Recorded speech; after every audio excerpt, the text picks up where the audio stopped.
Juan 7, 37 al 44. Y el tema de esta mañana se llama Jesús, causa de división. Jesús, causa de división. Vamos a leer, ¿sí?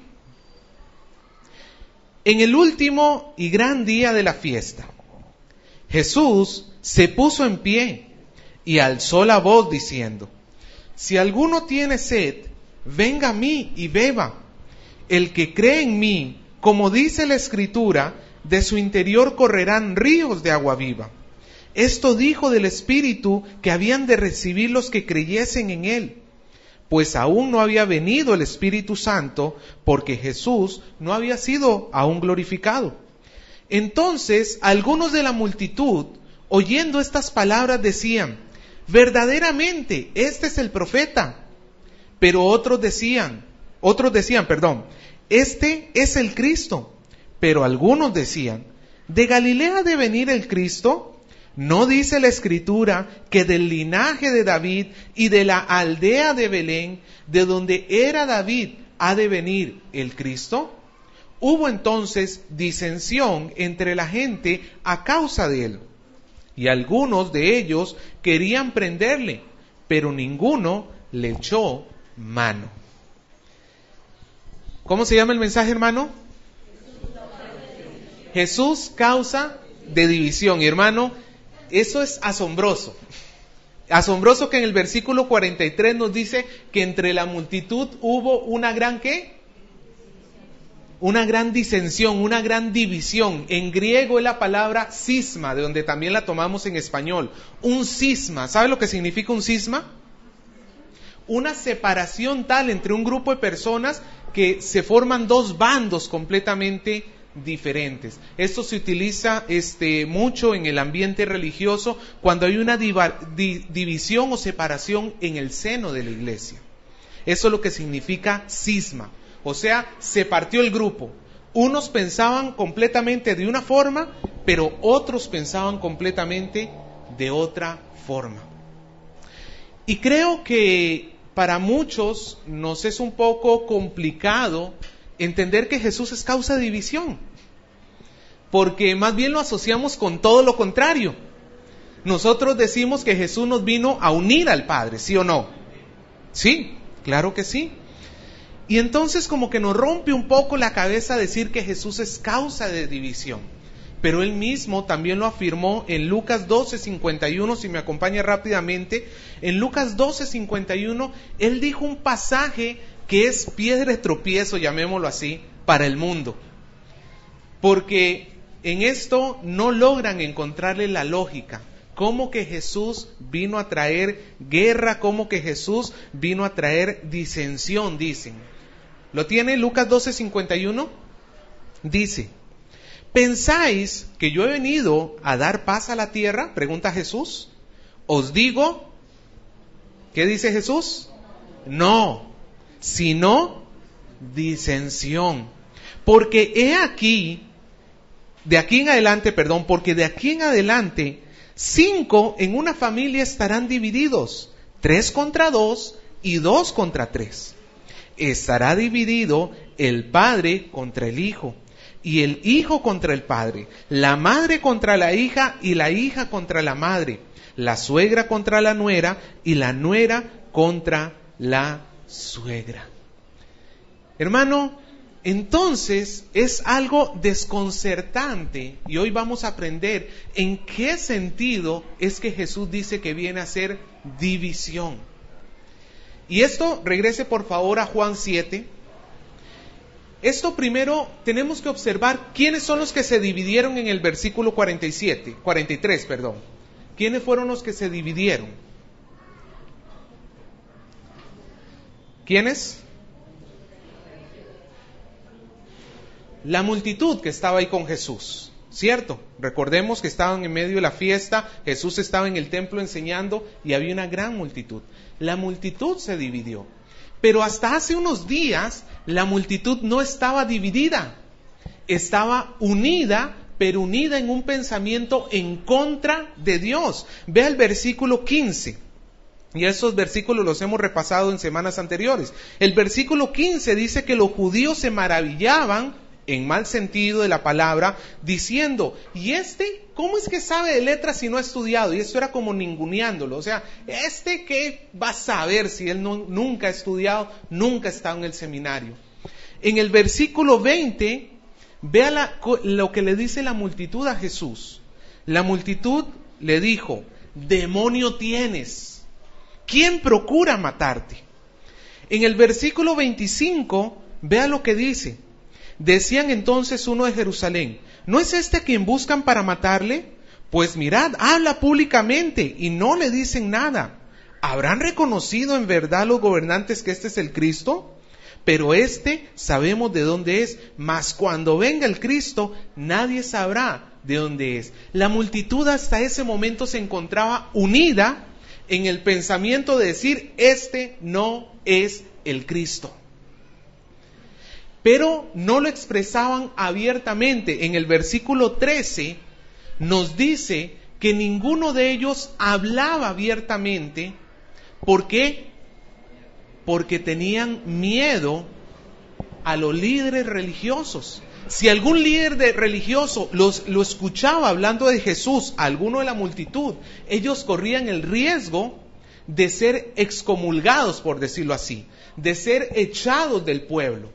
Y eso representaría la ruina total para un judío.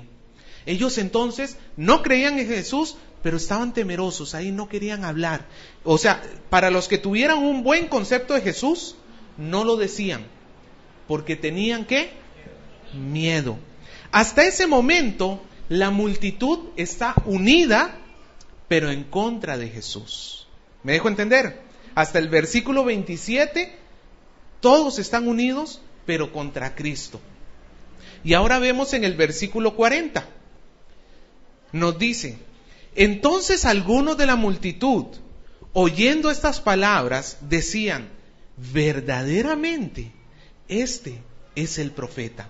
Cuando ellos dicen el profeta, están hablando de Deuteronomio 18, cuando Moisés había prometido que él iba a enviar, o que Dios iba a enviar un profeta como él.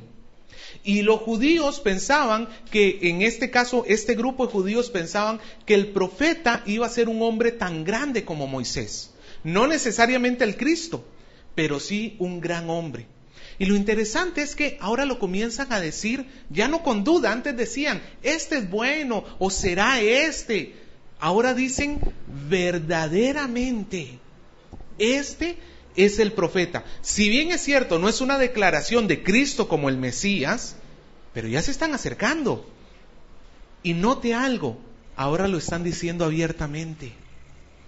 Antes en el 13 decía que no hablaban por miedo, pero ahora lo dicen verdaderamente. Este es el profeta. Y unos se aventuran a ir más allá en el versículo siguiente. Y otros decían, este es el Cristo. Entonces vemos a una parte de la multitud que está comenzando a ver en Jesús algo más de lo que ellos simplemente habían visto. Y están comenzando a hablar sobre ellos. Han visto que Jesús no es cualquier persona y están comenzando a hablar. Él es el Cristo, quizás todavía con una mente no completamente entendida sobre qué es ser el Cristo, pero se están acercando. Se están acercando y repito, y están hablando. Pero por el otro lado, tenemos al otro sector de la multitud, que dicen, pero algunos decían, ¿de Galilea ha de venir el Cristo? ¿No dice la Escritura que del linaje de David y de la aldea de Belén, de donde era David, ha de venir el Cristo? La multitud en ese sentido tenía razón en su argumento. La Biblia dice que el Mesías iba a nacer ¿dónde? Uno, por parte de la descendencia de David. Y en segundo lugar, en Belén. Eso está en las profecías en el Antiguo Testamento. Los judíos, ellos lo sabían.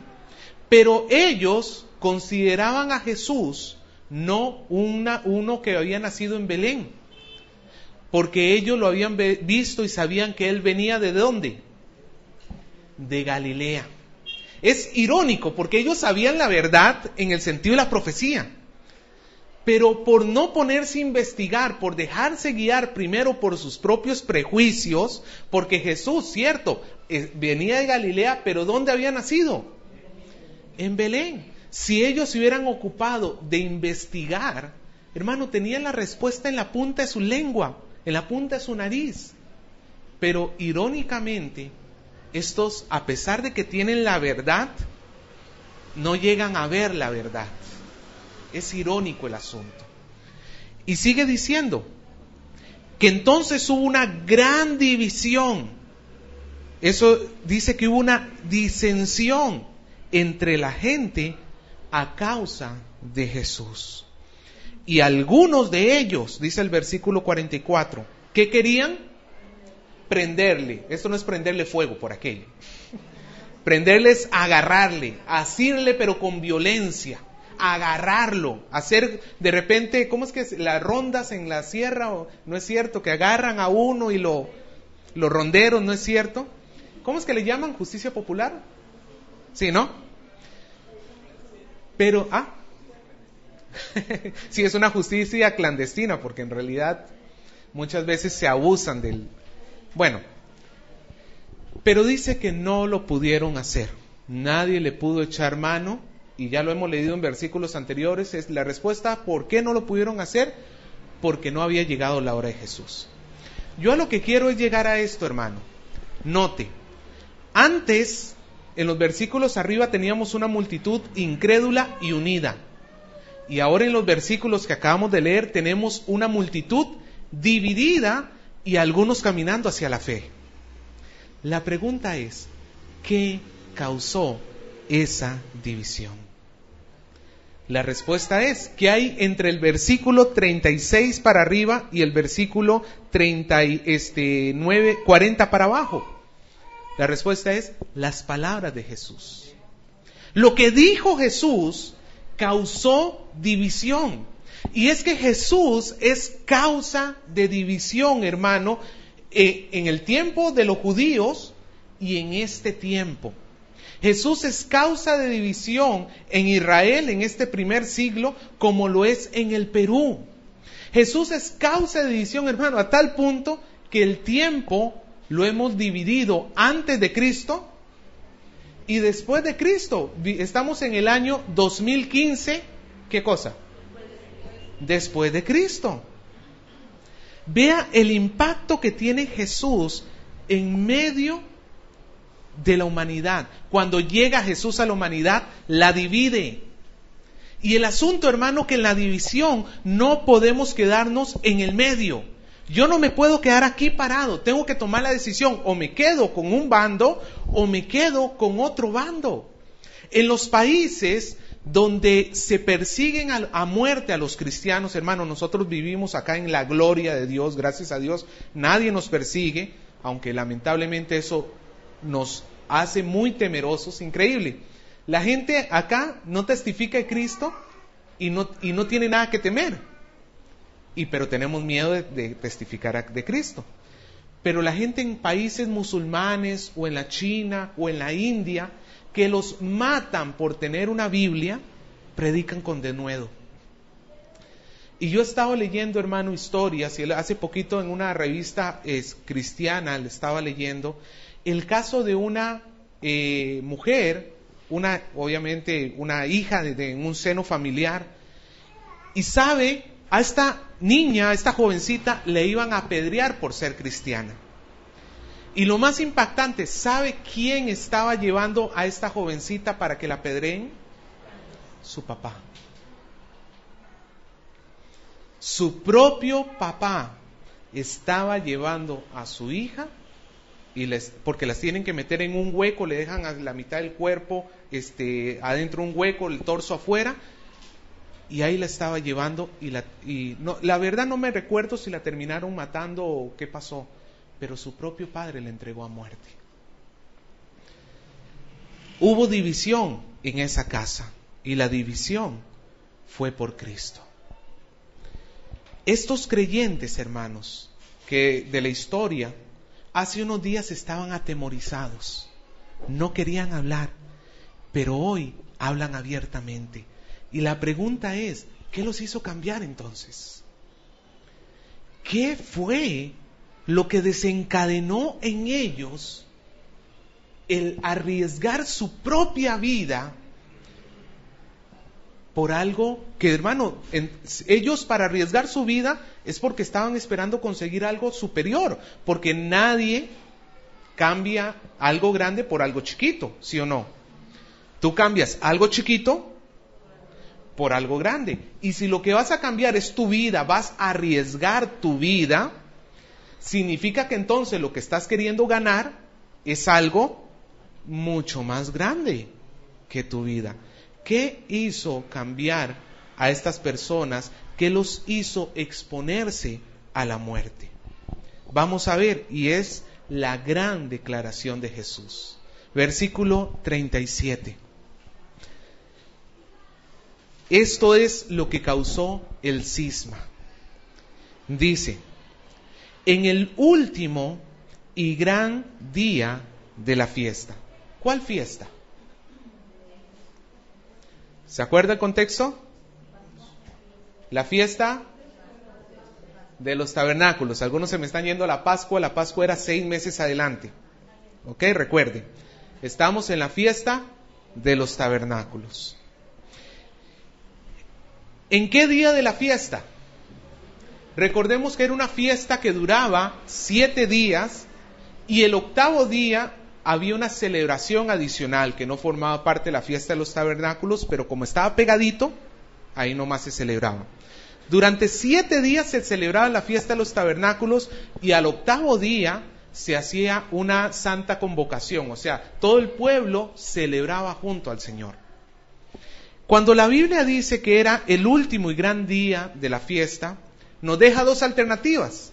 O puede ser el último día de la fiesta de los tabernáculos, que es el 7º día, o el último día de todas las fiestas, que sería el 8º día. Pero eso no es tan importante en esto, sino lo importante es qué se hacía en la fiesta y que Jesús utilizó para poder expresar o para poderse comparar él mismo. Durante la fiesta de los tabernáculos, hermano, se tenían 3 cosas que se hacían. O se celebraban o se pedían 3 cosas. La fiesta existía por 3 motivos. ¿Cuáles eran? Ellos recordaban, ¿se acuerda cuando en el desierto el pueblo vagaba en 40 años en el desierto? Y en una ocasión tuvo sed, ¿se acuerda?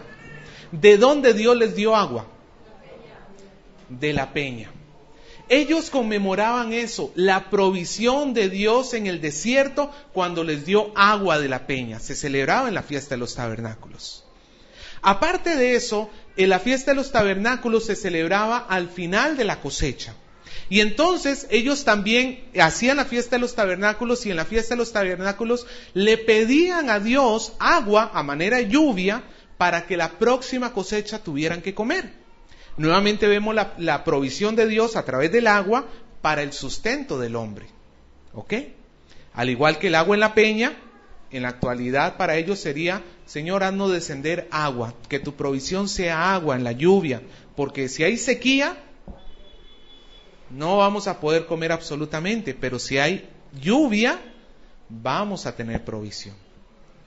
Y la tercera cosa que celebraban en la fiesta de los tabernáculos era las bendiciones tan grandes que Dios les iba a dar en el tiempo del Mesías. Cuando viniera el Mesías, ellos iban a tener provisión y abundancia sobre todas las cosas. Y entonces ellos celebraban eso. Entonces la fiesta de los tabernáculos está muy ligada con la provisión, con el llenarse, con el saciarse. ¿Me dejo entender? Y durante la fiesta había un ritual. El sacerdote, el sumo sacerdote, sacaba una jarra de oro, imagínense, del templo, y se iba a un estanque de la ciudad llamado el estanque Siloé. Llenaba el agua, la jarra en el agua, ¿no es cierto? Llenaba con agua la jarra, y en procesión todo el pueblo con el sacerdote iban caminando de regreso hacia el templo. Cuando llegaban al templo, hay una puerta que se llama la puerta de las aguas, y el sacerdote vertía el agua en un canal. ¿Ok? Vertía el agua en un canal. Y ese canal se llevaba el agua hasta dentro del templo y llegaba hasta el mismo altar de los sacrificios. Era una forma como el pueblo celebraba y el agua se volvía una ofrenda a Dios. Y en medio de ese ritual se cantaban algunos versículos. Se tenía en mente, por ejemplo, no lo busque, pero yo se lo voy a leer, Isaías 12:3. Ellos recordaban estos versículos que dice: sacaréis con gozo aguas de las fuentes de salvación. Entonces, el ellos sacar agua de la fuente era una forma de simbolizar la salvación de Dios. Aquí en este versículo el agua simbolizaba salvación. En otro versículo, en el Salmo 118:25, esto se cantaba y ellos decían: oh Jehová, sálvanos ahora, te ruego. Te ruego, oh Jehová, que nos hagas prosperar. Entonces, en la fiesta de los tabernáculos estaba muy ligado el concepto de prosperar, de tener bienes, de poder saciarse, de no tener hambre o no tener sed. Y otro versículo que se tenía en mente en la fiesta de los tabernáculos era Isaías 44:3, que dice: porque yo derramaré aguas en el sequedal y ríos sobre la tierra árida. Y ahora viene el significado de esas aguas. Dice la palabra de Dios: mi espíritu derramaré sobre tu generación y mi bendición sobre tus renuevos. En este versículo se unía la figura del agua con el Espíritu de Dios. Entonces, hermano, para los judíos, para que entendamos la mente de los judíos de aquel tiempo, cuando el judío pensaba en la fiesta de los tabernáculos, él estaba pensando en la sed saciada, porque el agua calma la sed en el desierto, ¿no es cierto? Cuando el pueblo está en el desierto, ¿Dios qué envió? Agua. Y su sed fue saciada, que le pediría a un mujer ahora que hablamos de agua que me regale un vasito de agua. La segunda cosa era la figura del agua como salvación. Hermano, cuando vemos una persona, usted ha visto en las fábulas o en las películas una persona en el desierto, ¿cuál es la salvación de esa persona en el desierto? Encontrar agua, ¿no es cierto? Una persona que encuentre agua es una persona que va a poder vivir. Una persona que no encuentre agua es una persona condenada a muerte. Y en tercer lugar, ellos tenían en mente que el Espíritu era representado en estas formas de salvación a través del agua. Y ellos hacían estos rituales. Ahora, teniendo eso en mente, vamos a ver lo que dijo Jesús. Dice que Jesús se puso en pie y alzó la voz, esto para que todos le escucharan, porque hermano, la salvación Dios la trajo y todo el mundo tiene que escucharla. ¿Y qué dijo Jesús? Léalo conmigo. ¿Cuáles fueron las palabras de Jesús? Si alguno tiene sed, venga a mí y beba. Tres cosas. ¿Qué dijo Jesús? La primera es, si alguno tiene sed. La segunda es que venga a mí. Y la tercera, y beba. Hermano, vea lo que nos dice la Escritura. Si alguno tiene sed. ¿Cuántos tienen sed? Yo estoy seguro que más de uno estamos sedientos, pero verdad, por agua, por el calor que está haciendo. Pero Jesús no está hablando de la sed material. Es más, Jesús ya había utilizado la figura del agua con la samaritana, ¿se acuerda? Si supieras con quién estás hablando, le pedirías y él te daría agua viva. Y él no estaba hablando de sacar agua del pozo de Jacob, Estaba hablando de la salvación. Y en el capítulo 6, Jesús había hablado de la multitud, que era necesario que comieran su cuerpo y que bebieran su sangre. ¿Se acuerdan? Ahí está otra vez la figura de beber para ser saciado, de beber para salvación. Jesús ya había utilizado esto. Pero no es una sed material. Los judíos, cuando pensaban en esa sed que Dios les iba a saciar, el pensamiento de ellos era sobre todo terrenal. Dios nos va a traer abundancia de comida. Dios nos va a librar de nuestros enemigos, los romanos que nos están oprimiendo, vamos a ser liberados. Ellos tenían un entendimiento muy terrenal de la sed espiritual. Ellos querían que Dios les resolviera sus necesidades terrenales. Pero Jesús estaba hablando de una necesidad espiritual. ¿Cuál es esta sed espiritual? Es la necesidad desesperada de entrar en amistad con Dios. Sed, en este sentido, hermano, cuando hablamos de sed, estamos hablando de personas que se han dado cuenta de cuál es su condición de ellos delante de Dios, de la condición que ellos están separados de la gloria de Dios, que por nuestro pecado no hay otra cosa sino enemistad, división entre Dios y los hombres, y que nosotros no podemos salvarnos a nosotros mismos. La pregunta es, ¿cuáles seres humanos tienen esta sed? ¿O cuántos seres humanos tienen esta sed? La respuesta es todos. Todo ser humano está separado de Dios. Pero la diferencia es que no todo ser humano está consciente de la sed que tiene en su espíritu. Hace poquito, no me acuerdo con quién estuve hablando, que me estaba contando el caso de una pareja. Y dice que la esposa le decía a esta persona, mi marido tiene que ir a la iglesia. Sí, hermana, le dice esta persona, pero ¿también usted? No, yo no. Mi marido es el que necesita ir a la iglesia. Esta persona estaba muy consciente de la sed de su marido. El problema es que no veía su propia sed. Y al no ver su propia sed, pues no puede venir a Cristo. Es lógico, ¿sí o no? ¿Cuándo tomamos agua?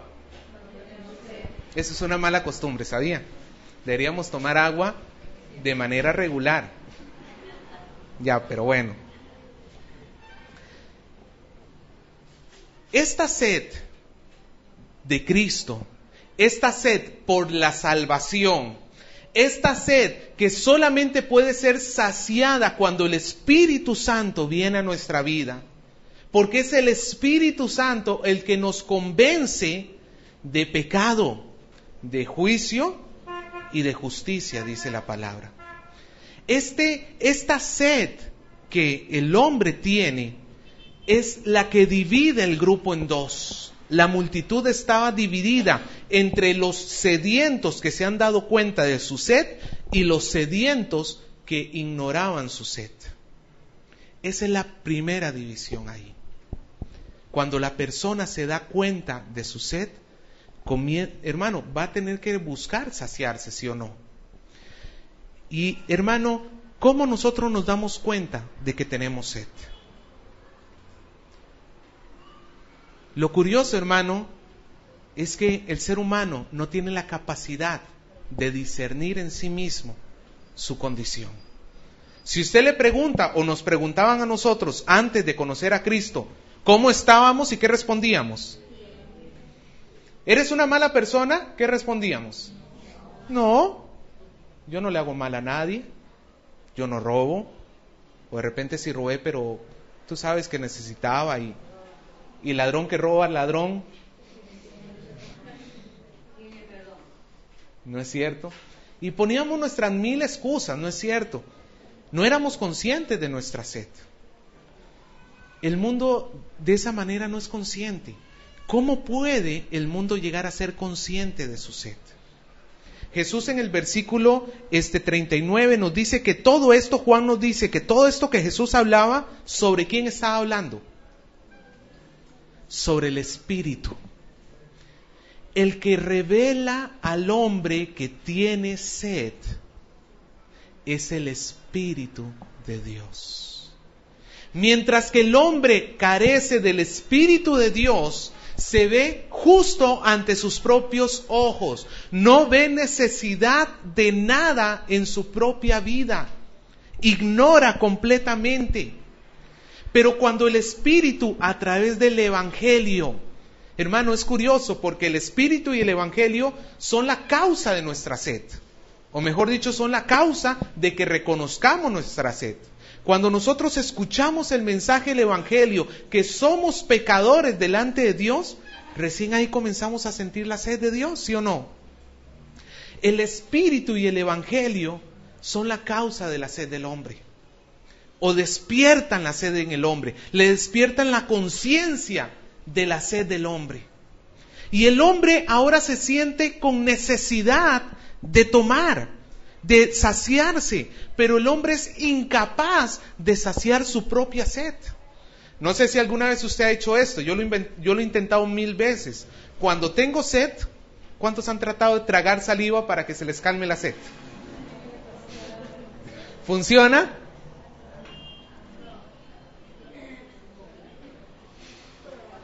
La verdad, hermano, que siendo sincero, no funciona el asunto. Por más saliva que traguemos, a un punto ya se acaba y la boca queda seca, ¿no es cierto? Queda seca. Nosotros no podemos saciar nuestra sed material. Nosotros no podemos saciar nuestra sed material. De la misma manera, no podemos saciar nuestra sed espiritual. No hay nada que nosotros podamos hacer por nuestra propia cuenta que sacie la necesidad de Dios. Por eso Jesús dice, si alguno tiene sed, ¿cuál es el paso 2? Si yo tengo sed, ¿qué hago? Lo lógico, voy a la fuente de agua, sea el grifo, sea que tienes un bidón de agua, sea lo que sea, menos la gaseosa, hermano, por favor. Pero voy a la fuente de agua porque estoy reconociendo que no puedo saciar mi sed por mi propia cuenta. Jesús dijo, venga a mí. Hermano, es el paso lógico. Ahora, muchos vienen a Cristo, pero no beben de Cristo. O muchos hermanos no quieren venir ni siquiera a Cristo. Este es un primer filtro.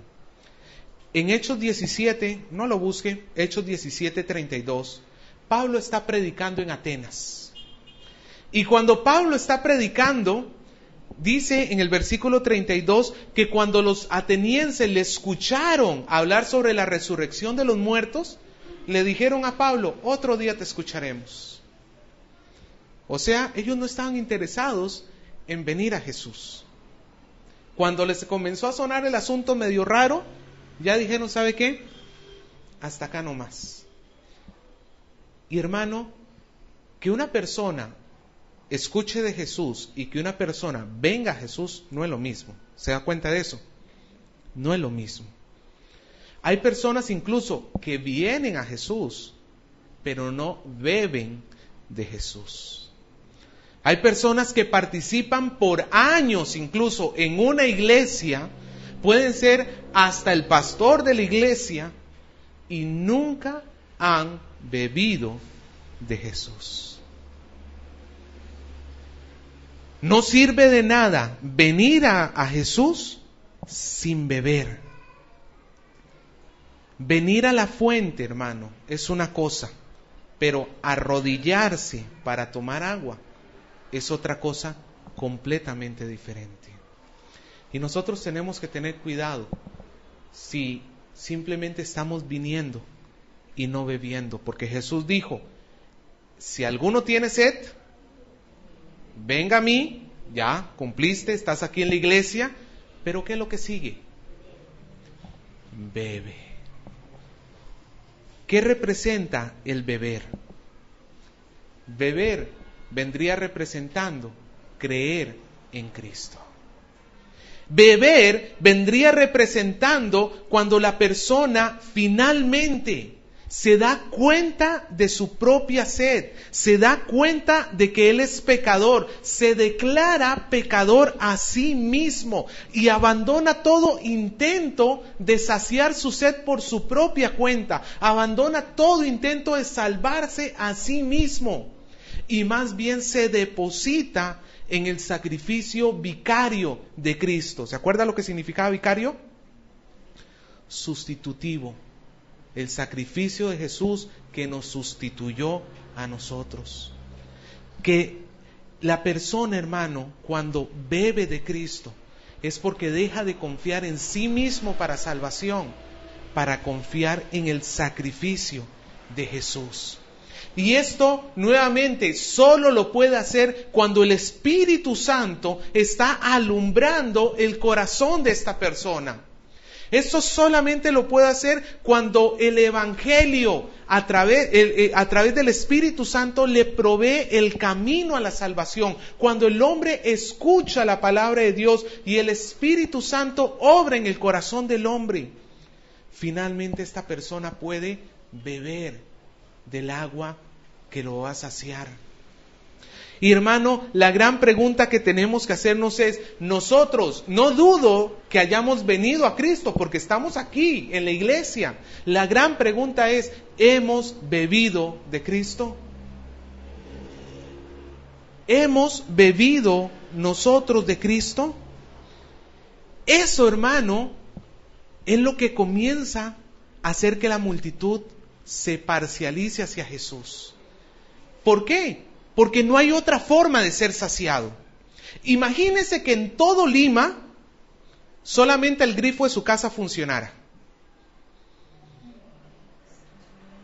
De todo Lima, el único lugar donde hay agua en todo Lima es el grifo de su cocina.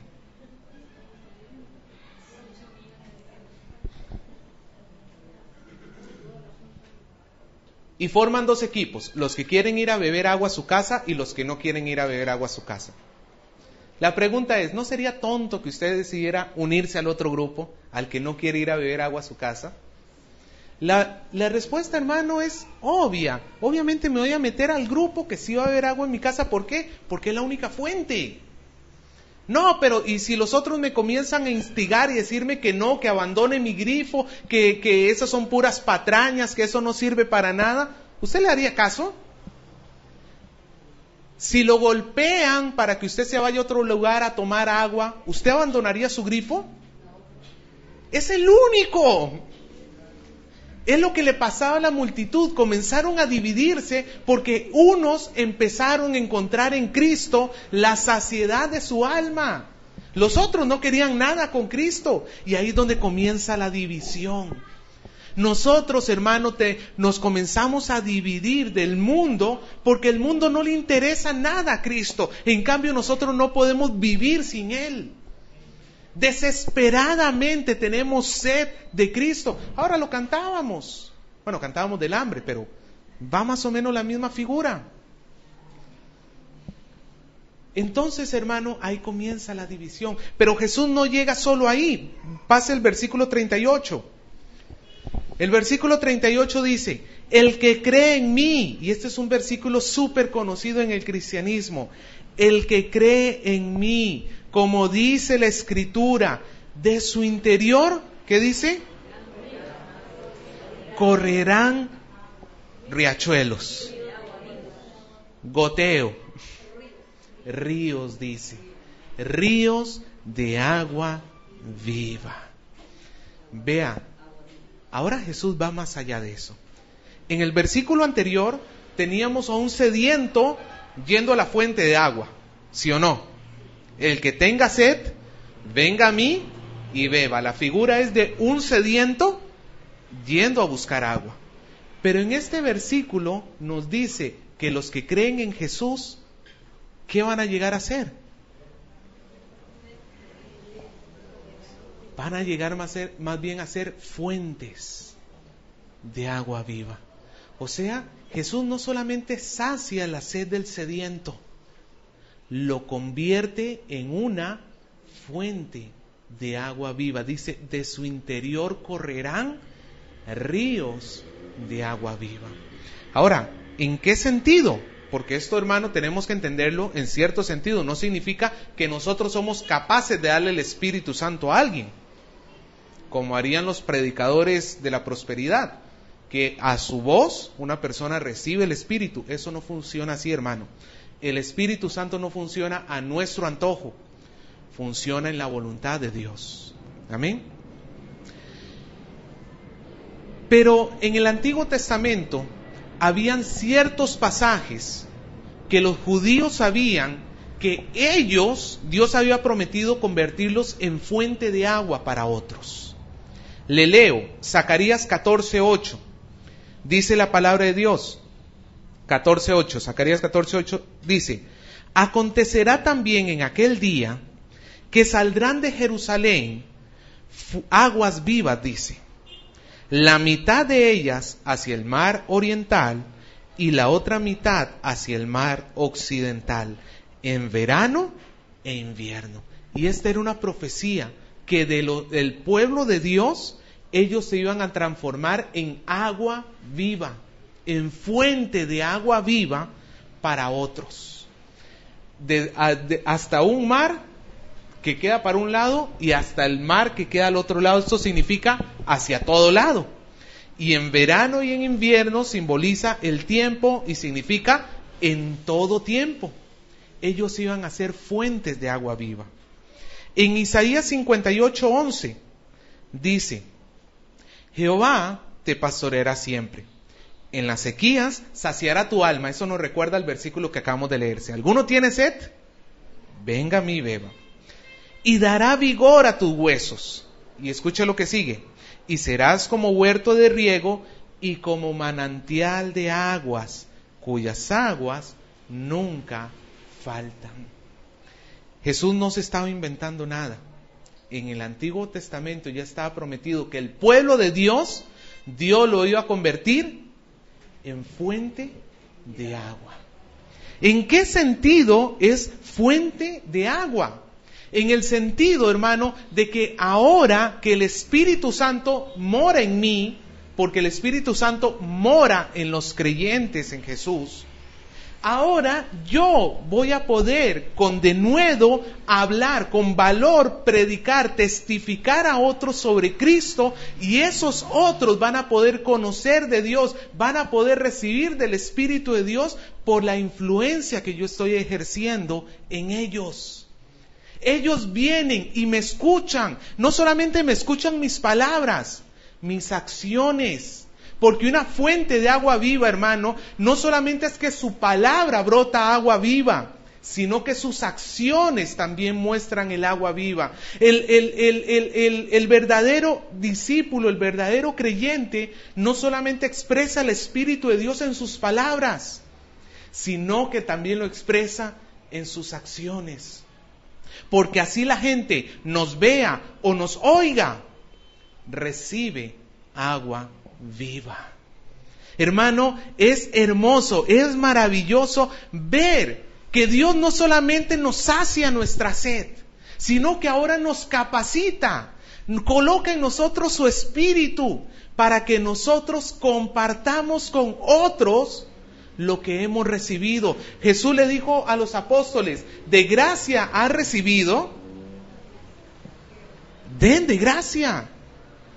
¿Cuántos de ustedes les costó un solo sol el Espíritu de Dios? Ninguno. Dios no recibe pago alguno. Lo da gratuitamente. Pero lo que has recibido gratuito, ¿ahora qué te toca hacer? Darlo gratuitamente. Fuiste saciado, recibiste agua. ¿Ahora en qué te convierte el Señor? En agua viva, en fuente de agua viva. Y esto es justamente lo que causa la división. Mientras la multitud estaba calladita, no había división. Pero en cuanto la multitud comenzó a decir, este es el profeta, este es el Cristo, apenas comenzaron ellos a compartir la fe, se causó la división. Hermano, justamente el asunto está, del mundo nos vamos a dividir sí o sí, pero recordemos que hay personas allá afuera que hoy los vemos caminando en el mundo, pero son escogidos de Dios. No sabemos quiénes son. Es más, muchos de ellos posiblemente son los que menos imaginaríamos nosotros, pero están ahí en el mundo. Y ellos no van a llegar a recibir el agua hasta que esta fuente que somos nosotros brote agua. Si brotando agua la gente nos rechaza, bueno, eso ya es otra cosa. Pero si brotando el agua otros reciben saciedad, ese es el milagro más hermoso que podemos vivir en el cristianismo. Ser usados por Dios para la salvación de otros.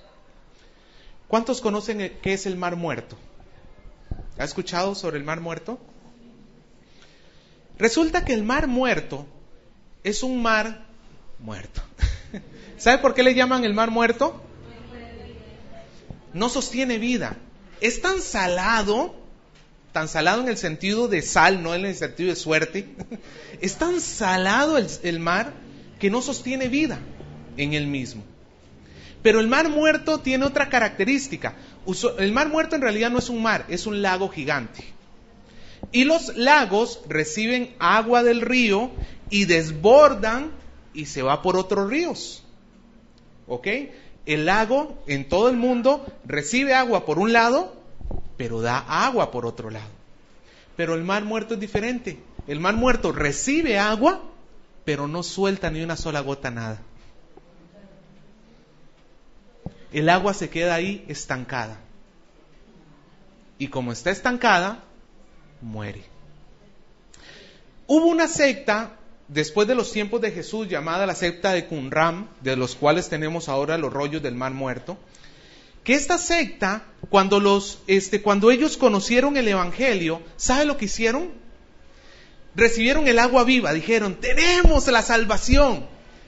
Pero ahora lo que vamos a hacer es, nos vamos a ir al Mar Muerto, a las orillas del Mar Muerto donde nadie vive, para que no contaminarnos del mundo.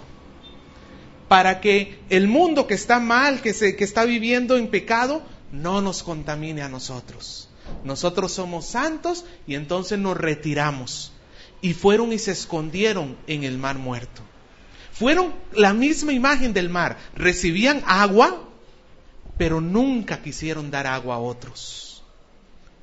Y hermano, esa secta, cuando llegaron los romanos, todos muertecitos. Y van a tener que presentarse delante de Dios, si bien es cierto, salvos, porque el Señor los salvó, pero desaprovecharon la gran oportunidad y la voluntad de Dios de testificar de Cristo. Dios no nos ha separado a nosotros para que cerremos la fuente. Dios no te ha salvado a ti para que le pongas una piedra encima de la fuente y digas, esta agua es mía y solamente mía. Dios nos ha puesto a nosotros aquí para que seamos fuente hacia otros, fuente de agua viva, y no por gotero como algunos de nosotros que testificamos de Cristo una vez en la vida. Ríos de agua viva. Hermano, quien haya tomado, quien haya bebido del agua de Dios, va a saber la necesidad de que otros compartan la fe que nosotros tenemos. La pregunta es, hermano, ¿somos nosotros también de la secta de Qumran? ¿Somos nosotros mar muerto o agua viva? ¿Somos nosotros de verdad esa fuente?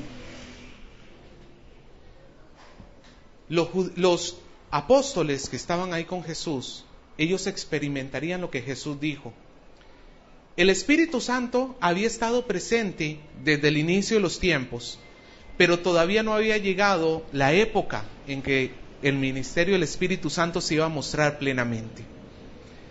Jesús en el versículo 39, Juan el apóstol en el versículo 39 nos dice, esto dijo del Espíritu que habían de recibir los que creyesen en Él.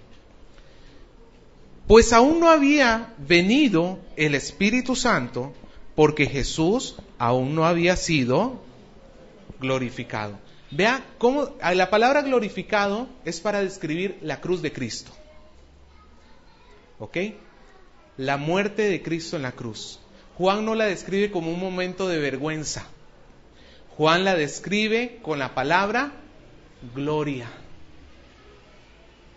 Para el mundo, que nosotros amemos y adoremos a Jesús, es una vergüenza. Para nosotros sabemos que es la gloria.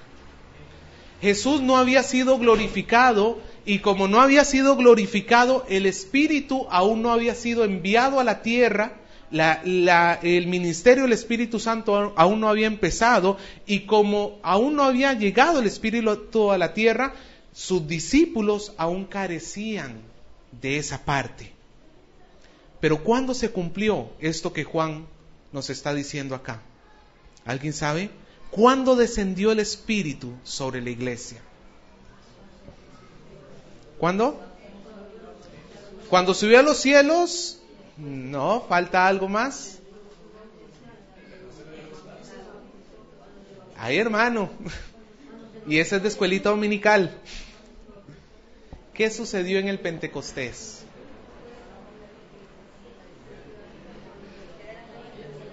¿Se acuerda? Todos estaban temerosos, orando juntos, puertas cerradas, aquí, calladitos.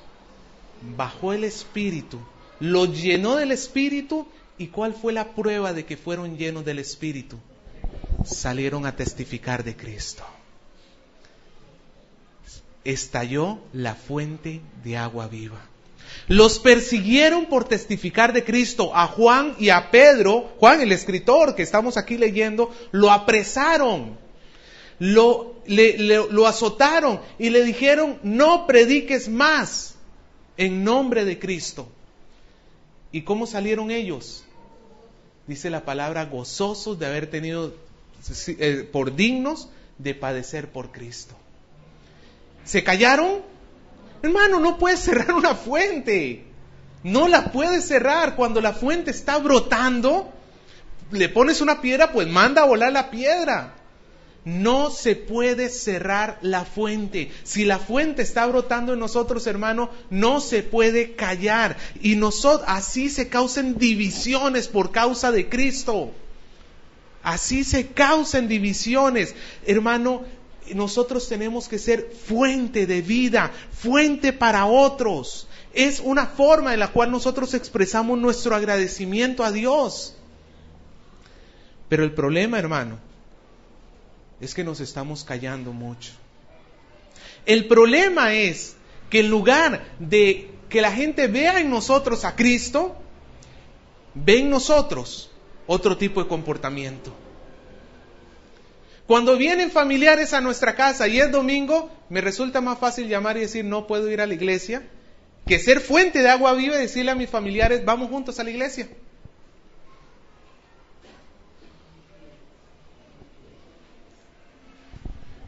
Somos fuente de agua viva. El que es saciado, el que pone su fe en Jesús, va a ser saciado en su espíritu. Y va, por amor a Cristo, saciar la sed de otros. Pero el que no es llenado del Espíritu de Dios, como la multitud, la otra parte de la multitud, ellos se endurecieron el corazón y se llenaron de odio. ¿Jesús es causa de división? Sí. ¿Por qué? Porque unos le aceptan para saciar su sed y otros le rechazan porque no quieren venir a Cristo. Pero donde quiera que se manifieste el Espíritu Santo, hermano, nos va a hacer una persona parcializada. O eres una persona que vive para Cristo y saciando la sed de otro, o eres una persona que no quiere nada con el Señor. No puede haber cristianos en el medio. Eso no existe. No existe. Si usted está en el medio, escoja pues, diría Josué. Escoja. O Dios o los dioses. pero no puedes servir a dos señores. Para terminar, hermano, acompáñeme por favor, quiero que vea cómo el mismo apóstol Pablo en 1 Corintios 2 nos retrata esto mismo, cómo el Espíritu actúa en nosotros, cómo el Espíritu nos vuelve fuente y cómo el Espíritu, a final de cuentas, también es la causa de la división, de la disensión entre los hombres. 1 Corintios 2:12 dice así: y nosotros no hemos recibido el espíritu del mundo, sino que hemos recibido ¿qué cosa? El Espíritu que proviene de Dios. Vea, ¿qué hemos recibido? Ahí está Dios saciando la sed, para que sepamos lo que Dios nos ha concedido. Aquí esta persona acaba de saciar su sed. Pablo aquí está saciando su sed. Versículo siguiente. Lo cual también, ¿qué cosa? Ahora nota como ya no solamente está recibiendo, ahora ¿qué está haciendo Pablo? Siendo fuente de agua viva. Lo cual nosotros también hablamos, no con palabras enseñadas por sabiduría humana, sino con las que enseña el Espíritu, acomodando lo espiritual a lo espiritual. Y ahora viene la división, versículo siguiente. Pero el hombre natural no percibe las cosas que son del Espíritu de Dios, porque para él son locura, y no las puede entender porque se han de discernir espiritualmente. ¿Cuántos hermanos estamos pasando por pruebas, por momentos difíciles a causa de nuestra fe? ¿Cuántos por compartir de Cristo nos han hecho bullying espiritual a nosotros? Monjigatos, cucufatos, ¿qué más? A un hermano ya les he contado que en su trabajo lo tildan de gay porque no quiere volver a ver a otras chicas.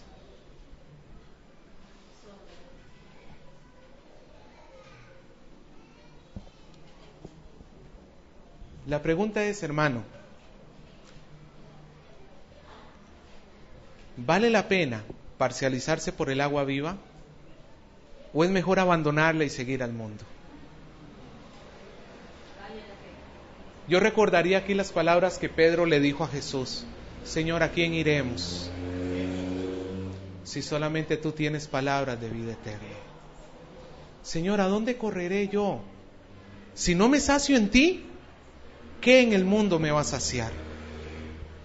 Hermano, puede ser que a causa de tu fe se esté generando división, pero recuerda que esos que se están dividiendo, aún así hay que orar por ellos y tenerles mucha compasión. Algún día ellos pueden ser de repente de los salvos. Los que Pablo un tiempo fue perseguidor de la iglesia y luego ¿qué terminó siendo? Terminó sirviendo a Jesucristo. No desmayemos si están viniendo problemas a nuestra vida a causa de nuestra fe. Pero si más bien estamos careciendo de problemas porque no hablamos y nos callamos el mensaje, destape la fuente, hermano. Destape la fuente.